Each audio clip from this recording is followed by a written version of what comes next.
Bayangin, 1 hari penuh tanpa HP, laptop, TV, atau internet. Kedengarannya kayak hukuman kan? Nah, saya nyobain itu, dan jujur hasilnya bikin saya kaget banget. Oke, jadi gini, saya tuh ngerasa hidup saya udah kayak nempel terus sama layar. Bangun tidur, langsung cek HP, kerja depan laptop, malamnya nonton series. Rasanya kayak ada yang kurang kalau nggak terkoneksi. Akhirnya, saya mutusin buat tantangan gila, 24 jam penuh tanpa teknologi sama sekali. Nggak ada gadget, nggak ada internet. Tujuannya pengen tahu aja, apa hidup saya bakal jadi lebih baik atau malah amburadul tanpa bantuan teknologi yang selama ini saya andalkan. Pagi pertama tanpa teknologi itu aneh banget.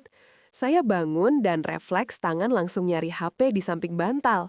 Kosong. Langsung kerasa ada yang hilang, kayak separuh jiwa saya ketinggalan di dunia maya. Sarapan jadi momen paling hening yang pernah saya alami.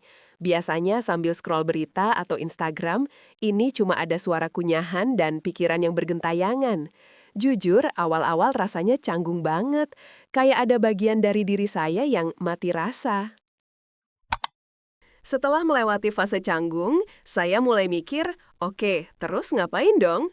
Saya akhirnya memutuskan untuk membaca buku fisik yang udah lama nggak disentuh. Terus, saya jalan-jalan keliling komplek tanpa headset atau GPS. Dan disitulah keajaibannya terjadi. Saya mulai notice hal-hal kecil, suara burung, aroma bunga, detail arsitektur rumah tetangga yang biasanya cuma lewat begitu aja. Bahkan, saya sempat ngobrol singkat sama bapak-bapak yang lagi siram tanaman. Obrolan singkat yang jujur jauh lebih bermakna daripada ratusan notifikasi. Sore menjelang malam, tantangan terasa makin berat. Biasanya ini waktu saya buat maraton series atau main game. Tapi kali ini saya cuma duduk di teras, ngeliat langit senja. Kedengarannya klise, tapi beneran itu bikin saya mikir banyak hal. Saya mulai nulis di jurnal, merefleksikan hari itu, apa yang saya rasakan, apa yang saya pelajari.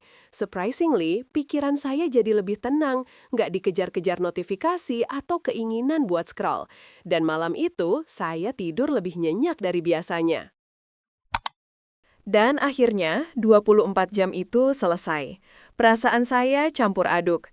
Ada lega karena bisa nyentuh HP lagi, tapi ada juga semacam kesedihan karena momen tenang itu berakhir. Tapi satu hal yang jelas, hidup saya nggak jadi lebih parah, justru malah jadi lebih hidup. Saya jadi lebih sadar akan lingkungan sekitar, lebih menghargai interaksi langsung, dan pikiran saya jadi lebih jernih. Bukan berarti saya bakal buang semua gadget ya, tapi saya belajar pentingnya keseimbangan, kapan saatnya terkoneksi, dan kapan saatnya unplug. Gimana menurut kalian? Pernah coba tantangan kayak gini? Atau ada pengalaman unik lain pas lepas dari teknologi? Share di kolom komentar ya. Jangan lupa like dan subscribe biar nggak ketinggalan eksperimen gila saya selanjutnya.